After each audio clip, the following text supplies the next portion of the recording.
Assalamualaikum warahmatullahi wabarakatuh. Eh, Perkenalkan, nama saya Sukurniati Kamuranda.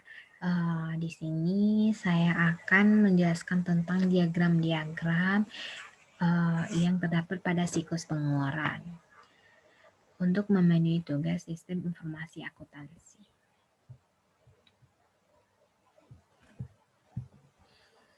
Yang pertama,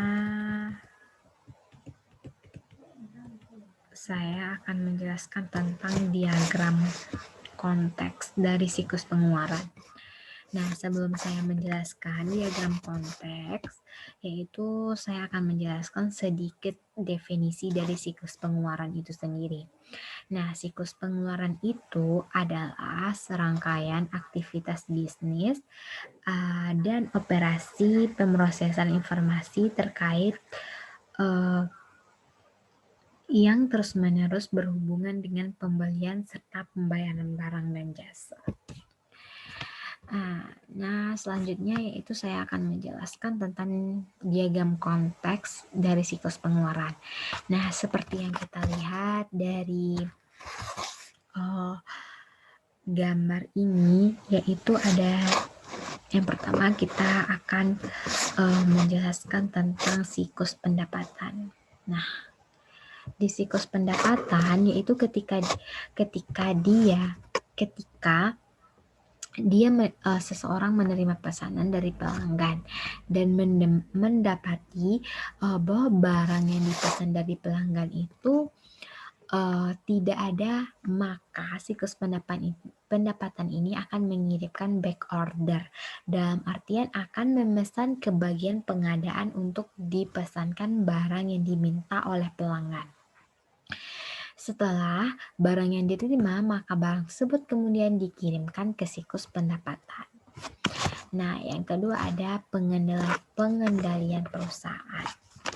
Nah, pengendalian perusahaan ini, persediaan ini, yaitu ini terkait dengan berapa jumlah persediaan yang ada, berapa kebutuhannya. Nah, secara fisik, kemudian nanti kita lihat seketika jumlah persediaan di bawah dari yang kita kenal dengan istilah reorder point ini, maka pengendalian persediaan memberikan semacam perintah kepada siklus pengeluaran untuk memesan barang. Barang diterima kemudian diberikan penerimaan barang ini, kemudian barang tersebut diberikan ke bagian gudang. Nah, yang kedua yaitu ada berbagai departemen. Nah, berbagai departemen ini yaitu misalnya ada bagian-bagian yang terdapat di departemen. Misalnya ada di bagian departemen akuntansi misalnya. Nah, di departemen akuntansi ini itu membutuhkan kertas. Nah, membutuhkan kertas, maka kebutuhan yang dimintanya itu ke bagian pembelian untuk melakukan pembelian. Nah, ketika barang yang diterima diberikan ke bagian akuntansi. Nah, yang kemudian ada siklus produksi. Nah, siklus produksi ini yaitu siklus yang aktivitasnya merubah bahan baku menjadi barang jadi. Nah, kemungkinan dia akan meminta kebutuhan bahan baku ke siklus pengeluaran untuk segera dibelikan. Nah, jika bahan baku yang ada di bawah reorder point ketika barang diterima akan dikirimkan ke bagian produksi. Selanjutnya yaitu ada sistem buku besar dan pelaporan. Nah, sistem buku besar dan pelaporan ini, di sini akan menerima data. Akan menerima data dari siklus pengeluaran ini. Nah, terkait dengan data pembelian, data pembayaran, atau pengeluaran kasnya. Kemudian, siklus pengeluaran juga berhubungan dengan pemasok sebagai eksternal entitasnya, siklus pemasaran akan memberikan pesanan pembelian kepada pemasok. Nah, memberikan pesanan pembelian kepada pemasok, yaitu pemasok akan memberikan barang dan jasa. Setelah kita beli barangnya, kita akan menerima barang dan jasanya. Nah, kemudian ada faktur. Faktur ini ketika kita membeli barang dan jasa dan kemudian kita sudah disetujui untuk dibayar, maka kemudian ada pembayaran kepada pemasok. Nah, demi dengan adanya faktur. Yang kedua yaitu ada diagram arus data nol. Nah, diagram arus data nol ini yaitu ada 4 aktivitas utama dalam siklus pengeluaran. Yang pertama yaitu adanya perencanaan, pemesanan barang. Yang kedua yaitu adanya penerimaan barang. Seterusnya ada menyetujui faktur pemasok, dan selanjutnya itu ada pengeluaran kas. Nah, di bagian pemesanan ini kita lihat pemesanan barang bisa dipicu oleh yang pertama kali yaitu berbagai departemen yang melakukan permintaan atau permohonan pembelian. Nah, jadi perusahaan itu melakukan sentralisasi pembelian bahan baku, perlengkapan kantor maupun lainnya di bagian pembelian. Nah, jadi ada kemungkinan departemen ini meminta pembelian barang kepada bagian pembelian.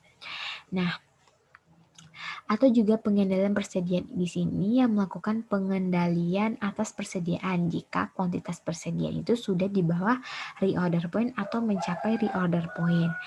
Nah, maka kemudian inventory control akan membuat sebuah dokumen yaitu akan membuat dokumen dan dokumen permintaan atau permohonan pembelian dan mengirimkan ke bagian pembelian.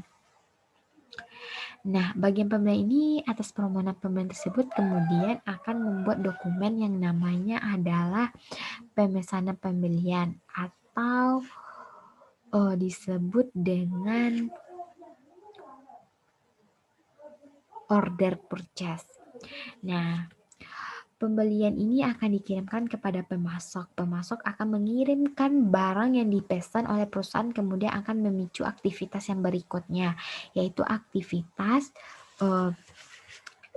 aktivitas menerima barang dari pemasok. Bagian penerimaan ini harus menghitung berapa jumlah barang yang diterima. Nah, kuantitas barang apa dan bagaimana kualitasnya. Kemudian bagian penerimaan itu akan membuat dokumen yang disebut dengan laporan penerimaan.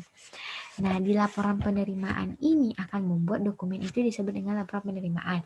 Nah, laporan penerimaan barang yang akan dikirimkan bersama barang yang diterima ke bagian gudang perusahaan. Kemudian ada yaitu aktivitas menyetujui faktor aktivitas persetujuan tagihan pemasok, yaitu bagian aktivitas ini menyetujui tagihan oleh pemasok dengan melakukan rekonsiliasi atau membandingkan antara pesanan pembelian dengan laporan penerimaan dan invoice yang diterima dari pemasok. Pastikan 3 dokumen tersebut sudah lama dalam hal dipesan. Barang yang ditagih kan itu adalah barang yang benar-benar kita pesan. Barang yang ditagih itu adalah barang yang benar-benar kita pesan dan memang benar sudah diterima oleh perusahaan. Sudah tepat dalam hal jumlah yang diterima dipesan dan ditagihkan harus sama. Begitu juga dengan kualitasnya. Ketika sudah direkonsiliasi, ketiga dokumen tersebut kemudian akan memicu aktivitas berikutnya, yaitu melakukan sebuah pembayaran. Nah, pembayaran ini bisa melakukan cek, giro, atau atau menggunakan elektronik funding transfer atau membayar tunai dan kemudian melakukan pemutakhiran atas saldo yang ada di akun utang. Nah, atas saldo yang ada di akun utang, dagang buku besar atau dikenal dengan kartu utang. Itu adalah untuk aktivitas pengeluaran kas. Selanjutnya yaitu ada pada diagram arus data tingkat 1. Nah, di diagram arus data tingkat 1 ini, aktivitas pemesanan yang pertama itu menentukan barang yang akan dipesan kepada pemasok. Ada berbagai sumber untuk menentukan apa yang akan kita pesan. Nah, sumber tersebut yang pertama adalah kita akan membahas dengan siklus pendapatan. Nah, di siklus pendapatan ini ada barang yang dipesan oleh pelanggan yang ternyata sudah tidak ada lagi di gudang persediaan barang perusahaan. Maka kemudian siklus pendapatan melakukan yaitu yang namanya back order. Setelah di back order atau akan memesan barang kepada pemasok. Kemudian dari internal kontrol pengendalian persediaan dan berbagai departemen lainnya yang meminta dengan menggunakan dokumen permintaan pembelian ini dengan melakukan dokumen permintaan pembelian untuk meminta barang yang akan kita pesan. Nah, setelah diketahui barang yang kita pesan itu apa, dan langkah berikutnya yaitu dengan memilih pemasoknya. Nah, setelah kita memilih pemasok, sebelum kita memilih pemasok, tentunya yang akan dipesan barangnya pasti bahwa pemasok ini memang adalah pemasok yang terdaftar di perusahaan. Jika ada barang yang harus dibeli dari dua pemasok yang belum terdaftar, maka harus ada pencarian pemasok. Biasanya lebih dari 2 atau 3 pemasok yang mana yang akan kita pilih sebagai pemasok. Perusahaan harus melakukan monitoring pada kinerja pemasok dalam hal bagaimana ketetapan waktunya, pengiriman barang dari yang dijanjikan oleh pemasok, kemudian kualitas dari barang yang dikirim oleh pemasok. Setelah ditentukan siapa pemasoknya untuk memasok barang, maka bagian pembelian itu akan membuat dokumen yang disebut dengan order pembelian yang akan dikirimkan kepada pemasok. Nih, yang akan dikirimkan kepada pemasok. Nah, nanti yang asli dari salinan yang dikirimkan di bagian penerimaan ini, nah, salinan penerimaan itu digunakan untuk nanti ketika barang yang diterima dari pemasok itu. Namun demikian salinan pembelian akan dibelikan ke bagian penerimaan barang. Hendaknya tidak dicantumkan berapa jumlah barang yang dipesan. Jika dicantumkan barang yang dipesan dan diketahui oleh bagian penerimaan, ditakutkan atau dikhawatirkan bagian penerimaan tidak mau lagi menghitung dengan tepat jumlah barang yang dihindari pemasok. Kemudian salinan order pembelian ini disimpan di bagian pembelian yaitu di filing pembelian, yaitu disimpan sebagai file pembelian. Nah, selanjutnya yaitu ada diagram arus data tingkat 2. Nah, diagram data arus data tingkat 2 ini itu dimulai dari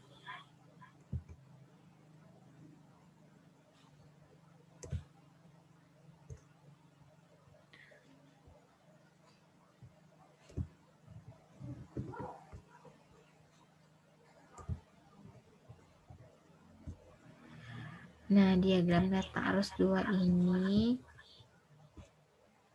yaitu dimulai dari diterimanya barang yang telah dibeli. Dari pemasok ini menerima barang pada saat dilakukannya penerimaan barang dari pemasok. Nah, kemudian perusahaan itu akan melakukan pengendalian akses pada barang, pengendalian akses pada barang yaitu karena perusahaan akan melakukan pengendalian persediaan, yang mana karena bisa saja perusahaan itu menerima barang yang tidak sesuai dengan telah dipesan. Nah, jadi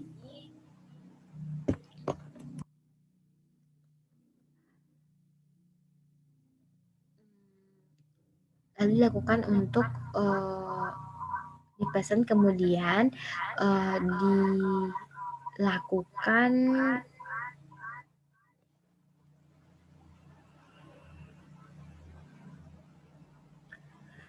kemudian diberitahukan terdapat kesalahan permintaan. Nah, lalu dilakukan verifikasi penerimaan jasa, kemudian bisa terjadi pencurian persediaan, dan selanjutnya dilakukan penyidikan barang apakah sudah sesuai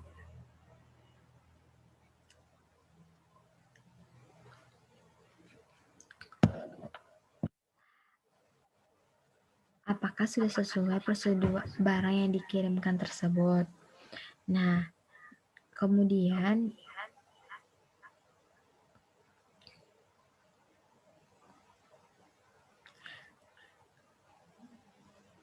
jika